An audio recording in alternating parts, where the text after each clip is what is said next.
بسم اللہ الرحمن الرحیم۔ السلام علیکم ناظرین، آپ دیکھ رہے ہیں میرا چینل جس کا نام ہے سیکھ لیتے ہیں۔ آج کی ویڈیو میں ہم دیکھیں گے کہ اگر ایک شخص کوئی وفات پا جاتا ہے اور اس کی کوئی پراپرٹی تھی، اس کی وفات کے بعد آپ یہ چاہتے ہیں کہ یہ پراپرٹی آپ یعنی ورثاء میں تقسیم کر دی جائے، ٹرانسفر کر دی جائے، یا پھر آپ اس کو بیچنا چاہتے ہیں، تو اس کے لیے آپ کو آج کل جو ہے سکسیشن سرٹیفکیٹ یا جو لیٹر آف ایڈمنسٹریشن وغیرہ یہ درکار ہوتا ہے جو ناظرہ جاری کرتا ہے۔ لیکن اگر آپ ناظرہ کے پاس جاتے ہیں تو وہ آپ کو ایک ڈکلائن سرٹیفکیٹ جاری کر دیتا ہے، ایشو نہیں کرتا، آپ کی ریکویسٹ کو ایکسیڈ نہیں کرتا۔ وجوہات بہت ساری ہو سکتی ہیں، اس کو یہاں پہ ہم ڈسکس نہیں کریں گے۔ تو اس طرح کا کچھ لیٹر اگر آپ کو جو ہے پرووائڈ کر دیتا ہے تو آپ کے پاس کیا ریمیڈی ہے، آپ کہاں پہ جا سکتے ہیں، کون سا دوا فائل کریں گے، کس طرح اس کو ڈرافٹ کیا جا سکتا ہے، اس ویڈیو میں دیکھیں گے۔ تفصیلات میں جانے سے پہلے ریکویسٹ ہے کہ چینل کو سبسکرائب کریں تاکہ فیوچر میں اگر کوئی بھی ویڈیو جو میں اپلوڈ کروں اس کا نوٹیفیکیشن آپ تک بر وقت پہنچ سکے۔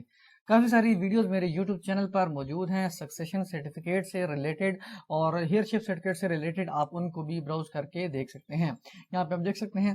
اب ہم مین ٹاپک کی طرف چلتے ہیں۔ سب سے پہلے یہ دیکھ لیں کہ اگر ناظرہ کو جاری کرتی ہے اس طرح کا کوئی ڈکلائن سرٹیفکیٹ تو آپ نے جانا ہے کورٹ میں، عدالت میں جانا ہے، سول کورٹ میں جانا ہے۔ لیکن اس میں آپ کو بتاتا چلوں کہ ایک ہوتا ہے ایموویبل پراپرٹی، ایک ہوتا ہے موویبل پراپرٹی۔ اب جو پہلے طریقہ کار چل رہا تھا کہ اگر موویبل پراپرٹی کو ٹرانسفر کروانا ہے، یعنی کہ موویبل پراپرٹی کے بارے میں ان کو یعنی کہ حاصل کرنی ہے متوفی کی، موویبل پراپرٹی میں اس کے بینک اکاؤنٹ وغیرہ ہو گیا، اس طرح کی چیزیں ہو سکتی ہیں، تو اس کے لیے آپ کو سکسیشن سرٹیفکیٹ درکار تھا۔ اس کے لیے الگ سے ایکٹ تھا سکسیشن سرٹیفکیٹ، آئی تھنک 1925 کا ہے۔ اور اس کے بعد اگر تو ایموویبل پراپرٹی ہے متوفی کی تو اس کے لیے آپ کو ڈیکلیریشن کا سوٹ فائل کرنا پڑتا تھا سول کورٹ میں۔ تو دو الگ الگ چیزیں تھیں۔ لیکن اس کے بعد ناظرہ کو دے دیا تو ناظرہ نے ایک ہی، ہم جب فارمیٹ تیار کرتے ہیں بیان الفی جمع کرتے ہیں تو اس میں دونوں پراپرٹیز کا ذکر کرتے ہیں کہ یہ موویبل ہے اور یہ اموویبل ہے۔ لیکن اگر ہم اموویبل پراپرٹی کو ٹرانسفر کروانا چاہ رہے ہیں، اس کی اموویبل پراپرٹی ہے، ناظرہ نے ڈکلائن کر دی ہے، تو آپ کو دعویٰ فائل کرنا پڑے گا سول کورٹ میں اس فارمیٹ کے تحت۔ یہ آپ کو فارمیٹ یہاں پہ ہماری ویب سائٹ پر مل جائے گا، wasiqanvasi.com ہماری ویب سائٹ ہے، اس پر آپ سرچ کر سکتے ہیں یہ والا جو ہیئرشپ سرٹیفکیٹ ڈکلائن کا ورڈ یوز ہوا ہے، سوٹ فار ہیئرشپ سرٹیفکیٹ فارمیٹ۔ اب یہاں پہ اس میں کورٹ کا نام آئے گا، جو بھی سول جج ہے، یہاں پہ آپ اس پلینٹف کا نام لکھیں جو بھی اپلائی کر رہا ہے، جو بھی وارثوں میں سے ایک وارث ہے، پلینٹف آ جائے گا۔ اور یہاں پہ پبلک ایٹ لارج کو ڈیفینڈنٹس بنانا ہے، اس میں ناظرہ کو پارٹی بنانے کی ضرورت نہیں ہے۔ بے شک ناظرہ نے ریکویسٹ ڈکلائن کی ہی، لیکن اس میں پبلک ایٹ لارج ہی ڈیفینڈنٹ بنے گا۔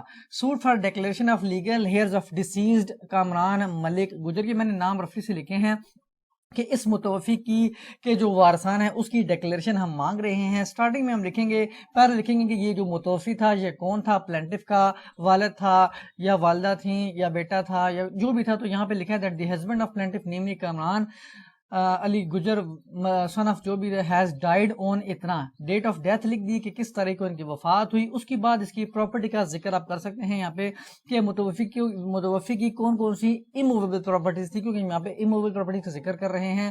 ہاں، اگر آپ نے موویبل پراپرٹی کو ٹرانسفر کروانا ہے اس کے لیے الگ سے جو ہے آپ کو کیس فائل کرنا پڑے گا، وہ الگ ایک پروسیس ہے ناظرہ ڈکلائن ہونے کے بعد بھی۔ یہاں پہ اس کی پراپرٹیز کا ذکر کر دیا کہ یہ پراپرٹیز تھی، ان جگہوں پہ واقع تھی۔ یہاں پہ آپ رجسٹرڈ سیل ڈیڈ ہے تو ان کا بھی ذکر کر سکتے ہیں کہ کس ڈیڈ کے ذریعے وہ مالک بنے تھے۔ تو اب یہاں پہ لکھیں گے کہ متوفی کی وفات کے بعد یہ ورثاء جو ہیں جو اب سروائیو کرتے ہیں، جو زندہ ہیں، حیات ہیں۔ اس کے بعد یہاں پہ اس کا آپ کالم بھی بنا سکتے ہیں کہ نیم آف ہیئر کے وارث کا نام آ جائے گا، اس کا ریلیشن بتا دیں ڈیسیز کے ساتھ۔ اب یہ ویڈو آ گئی، یہ اس کا مائنر سن آ گیا، یہ بھی مائنر ڈاٹر آ گئی، یہ مائنر ڈاٹر آ گئی، اور یہ فادر، یہ مدر۔ یہ ڈیپینڈ کرتا ہے کہ اس متوفی کے کون کون سے وارثان ہیں۔ تمام کی ڈیٹیل یہاں پر آپ نے پٹ کرنی ہے۔ اس کے بعد آپ بتائیں کہ یہ صرف اور صرف یہی وارثان ہیں جو اوپر بیان کیے گئے ہیں، اس کے علاوہ اور کوئی وارثان یا وارث نہیں ہے متوفی کا۔ اس کے بعد آپ پیرا لکھیں جو آپ نے ناظرہ کو ریکویسٹ کی تھی، آپ نے اپلائی کیا تھا سکسیشن سرٹیفکیٹ یا لیٹر آف ایڈمنسٹریشن کے لیے، لیکن ناظرہ نے آپ کی ریکویسٹ کو ڈکلائن کر دیا. یہاں پہ ڈکلائن کا ورڈ یوز ہوا ہے، اور ایک ایشو کیا ایک پری پروسیسنگ ڈکلائن سرٹیفکیٹ اس تاریخ کو. تو اب یہاں پہ آپ کاز آف ایکشن لکھیں گے کہ کس طرف کہ اس دعویٰ کو دائر کرنے کی ضرورت کیوں پیش ہے، یہ یعنی بنائے دعویٰ کب پیش ہوا، کب اس کا جو ہے وہ پیدا ہوئی. تو پہلی دفعہ تو تب پیدا ہوئی کہ جب وفات ہوئی متوفی کی. اس کے بعد آپ ناظرہ میں گئے، اس ٹائم تک بھی آپ کو اس کی ضرورت نہیں تھی، لیکن جب ناظرہ کے پاس گئے تو ناظرہ نے بھی ڈکلائن کر دیا. تو اب آپ کے پاس اور کوئی اس کے بعد سیکنڈ جو ہے بنائے دعویٰ ہے وہ آپ کے پاس اس طرح کو پیدا ہوئی جب ناظرہ نے آپ کی ریکویسٹ کو ڈکلائن کر دیا. اس کے بعد آپ یہاں پہ پراپرٹی کا لکھیں کہ پراپرٹی واقع ہے اس عدالت کی حدود میں واقع ہے، پلانٹ بھی رہائش پذیر ہے یہاں پہ، تو عدالت کو اختیار سماعت حاصل ہے.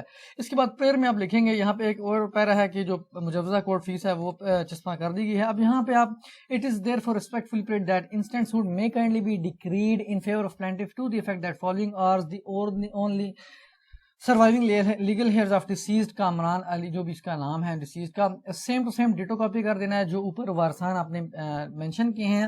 And are entitled to inherit their legal shares from the properties of deceased Kamran, جو بھی اس کا ڈیسیز کا نام تھا. پلینٹف آ گیا تھرو کونسل آ گیا. ویریفیکیشن اس میں آ جائے گی کہ verified on oath at Rawalpindi, یہ جو بھی آپ کا ڈسٹرکٹ ہے. ڈیٹ آ جائے گی کہ جو کنٹینٹس ہیں اس پلینٹ کے یہ میرے علم، یقین اور اطلاع کے مطابق درست ہیں.